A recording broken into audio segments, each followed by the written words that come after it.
Morning. সবাইকে একটু good morning করে দিয়ে চলে আসো চলে আসো। কি রান্নাঘরে যে কি আছে ওর। দাদা বাই বাই। দাদা দাদা ওই বাবা পুচি পুচি দিয়েছি, দাদা পুচি দিয়েছি, আর দিব না কিন্তু। বলো দাদা তাড়াতাড়ি আসবে কিন্তু। দাদাকে বাই করে দাও, একটু বাই করে দাও।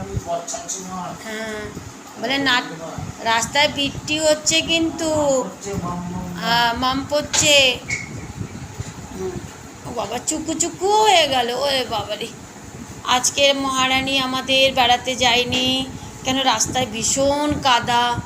ও নিজেই ঘিন ঘিন করে এসে বাড়িতে, এর জন্য আজকে নিয়ে যাওয়া হয়নি। এই দেখো দাদা যাচ্ছে এখন, দাদা বাইক করবে, আবার রেলিংয়ে যাবে। দাদা তো কোনো বেরোয়নি তো, দাদাও রেলিংয়ে যাবে এখন মহারানী। দাদা চলে গেছে, আসো আসো আসো আছো আছো, রেলিংয়ে চলো, রেলিংয়ে চলো, রেলিংয়ে যাবে, চলো চলো রেলিংয়ে চলো চলো চলো। ও বাবারে, চলো বাবা যাবে কিনা তাই দেখছে। ওরে বাবারে দেখো দেখো দেখো, আগে আগে দৌড়িয়ে যাবে। ও বাবা, আবার আজকে দাদার ঘর দিয়ে, আচ্ছা দাদার ঘর দিয়ে যাচ্ছে রেলিংয়ে। দাদাকে বাই করবে, রেলিংয়ে চলে এসছে। বাই করে দাও দাদাকে, বাই বাই দাদা।